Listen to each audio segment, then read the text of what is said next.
বিসমিল্লাহির রহমানির রহিম।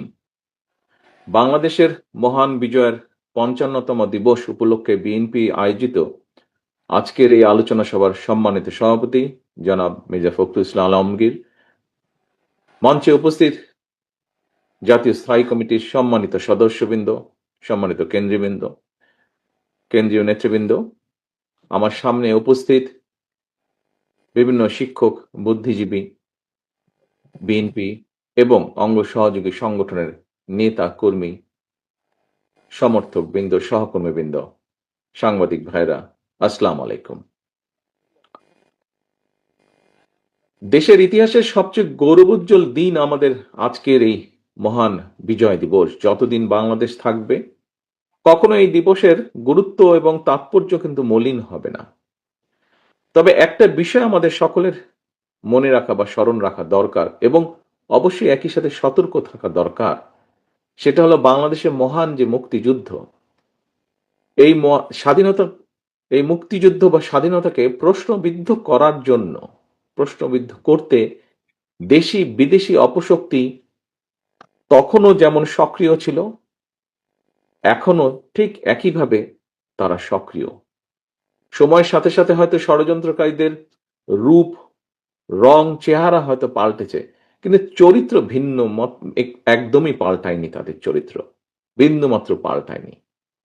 সম্মানিত উপস্থিতি, বাংলাদেশ কিন্তু হঠাৎ করে সাগরের বুকে বুকে ভেসে ওঠা কোনো ভূখণ্ড নয়। এখানে সকল বক্তা বলেছেন, যারা আলোচনা করেছেন, আলোচকবৃন্দ সকলেই বলেছেন, লাখো শহীদের আত্মত্যাগ আর অসংখ্য মা বোনের সম্মানের বিনিময়, সম্ভ্রমের বিনিময় বাংলাদেশ নামক এই ভূখণ্ডটি আমরা অর্জন করেছি, এই স্বাধীনতাটি আমরা অর্জন করেছি। স্বাধীনতা এবং মুক্তিযুদ্ধের সেই গৌরবময় ইতিহাস নিয়ে রচিত হয়েছে অসংখ্য গল্প, কবিতা, বই রচিত হয়েছে। অনেকেই হয়তো জানেন, স্বাধীনতা এবং মুক্তিযুদ্ধের পূর্বাপর ঘটনা বলে নিয়ে বাংলাদেশের স্বাধীনতার ঘোষক শহীদ রাষ্ট্রপতি জিয়া রহমানের নিজের লেখা কিন্তু একটি প্রবন্ধ রয়েছে এবং সেটির নাম একটি জাতি জন্ম। এই নিবন্ধনটি বা প্রবন্ধটি আমাদের স্বাধীনতা এবং মুক্তিযুদ্ধের ইতিহাসের একটি অনন্য দলিল। সম্মানিত উপস্থিতি, পতিত পলাতক একটি চক্র শুধুমাত্র নিজেদের হীন দলীয় স্বার্থে বাংলাদেশের স্বাধীনতা এবং মুক্তিযুদ্ধের ইতিহাসের বিকৃতি ঘটিয়েছিল। স্বাধীনতা এবং মুক্তিযুদ্ধের ইতিহাসকে চেষ্টা করেছিল তারা, করেও ছিল, অনেক ক্ষেত্রে দলীয় ইতিহাসে তারা পরিণত করেছিল। আর এই অপরামদর্শী অপচেষ্টার কারণেই পরিস্থিতির সুযোগ নিয়ে এখন আবার মুক্তিযুদ্ধের পরাজিত একটি চক্র বিজয়ের নতুন ইতিহাস রচনার অপচেষ্টা তারা করছে। প্রিয় ভাই বোনেরা, পরাজিত চক্রকে মোকাবেলায় প্রতিশোধ, প্রতিহিংসার পরিবর্তে বিজয়ের সফল প্রতিটি মানুষের ঘরে পৌঁছে দেবার জন্য স্বনির্ভর সমৃদ্ধ একটি গণতান্ত্রিক বাংলাদেশ প্রতিষ্ঠাই হোক এবারের বিজয় দিবসে আমাদের অঙ্গীকার। শুধু আমি না, আমরা সকলে, বিএনপি মনে করে, যতদিন পর্যন্ত এই রাষ্ট্রে জনগণের রাজনৈতিক এবং অর্থনৈতিক ক্ষমতায়ন নিশ্চিত করা না যাবে, ততদিন পর্যন্ত স্বাধীনতা এবং গণতন্ত্র টেকসই ভিত্তির উপর দাঁড় করানো যাবে না। সম্মানিত উপস্থিতিবৃন্দ, বাংলাদেশের স্বাধীনতা অর্জনের পর থেকে আজ পর্যন্ত যতবার দেশের গণতন্ত্র হুমকির সম্মুখীন হয়েছে, আমরা দেখেছি ততবারই দেশের স্বাধীনতা, সার্বভৌমত্ব হুমকির সম্মুখীন হয়েছে। 1975 সালের 7ই নভেম্বর কিংবা 2024 সালের 5ই আগস্ট, ইতিহাসের প্রতিটি বাঁকে এর সত্যতা কিন্তু প্রমাণিত হয়েছে। কখনোই জনগণকে ক্ষমতাহীন করে রাষ্ট্রযন্ত্র কখনোই ক্ষমতাশীল হয়ে উঠতে পারে না।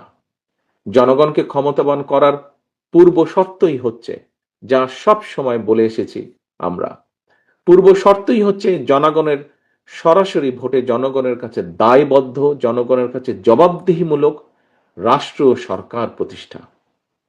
এবং এ কারণেই বিএনপি সব সময় রাষ্ট্র এবং সরকারে জনগণের অধিকার প্রতিষ্ঠা করতেই যে কোনো মূল্যে দেশে অবাধ, সুষ্ঠু এবং নিরপেক্ষ নির্বাচন অনুষ্ঠানের পক্ষে সকল সময় দৃঢ় অবস্থান গ্রহণ করেছে।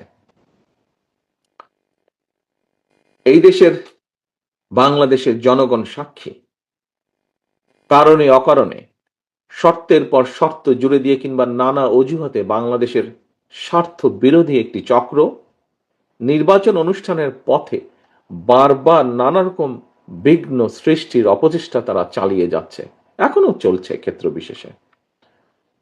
আল্লাহ রহমতে আলহামদুলিল্লাহ সব রকম বাধা উপেক্ষা করে প্রায় ১.৫ দশকেরও বেশি সময় পর নির্বাচন কমিশন শেষ পর্যন্ত জনগণের সেই কাঙ্ক্ষিত জাতীয় নির্বাচন অনুষ্ঠানের তারিখটি ঘোষণা করেছে। তবে প্রিয় ভাই বোনেরা, সতর্ক থাকতে হবে, ষড়যন্ত্র কিন্তু এখনো থেমে নেই। গণতন্ত্রের পক্ষে সাহসী সন্তান ওসমান হাদিকে গুলি করার যে ঘটনাটি, এটা কিন্তু সেই ষড়যন্ত্রের অংশ। কি ছিল ওসমান হাদির অপরাধ?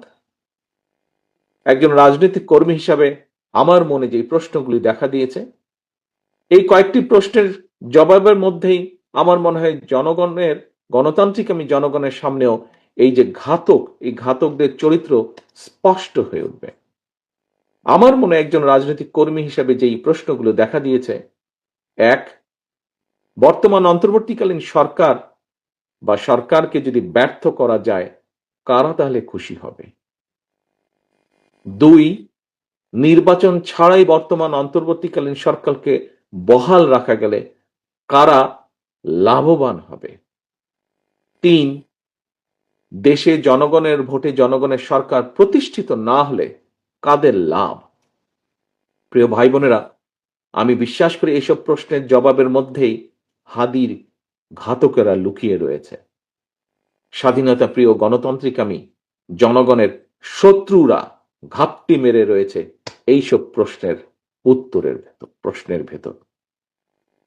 প্রিয় ভাই বোনেরা, সম্মানিত উপস্থিতিবৃন্দ, প্রিয় নেতৃবৃন্দ, আমি বিজয় দিবসের এই গৌরবজনক সময় দৃঢ়ভাবে বলতে চাই, যারা স্বাধীনতা প্রিয় গণতান্ত্রিকামী জনগণকে ভয় দেখাতে চায়, তার অবশ্যই ব্যর্থ হবে ইনশাআল্লাহ। ভয়ের কোনো কারণ নেই। মানুষের জয় পরাজয়, জীবন মৃত্যু সবকিছু আল্লাহর হাতে নির্ধারিত। সুতরাং আল্লাহর উপরে ভরসা রেখে আমরা সকলে যদি ঐক্যবদ্ধভাবে জনগণের অধিকার প্রতিষ্ঠার মিছিল এগিয়ে নিয়ে যেতে থাকি, ইনশাআল্লাহ ষড়যন্ত্রকারীরা অবশ্যই পিছু হটতে বাধ্য হবে।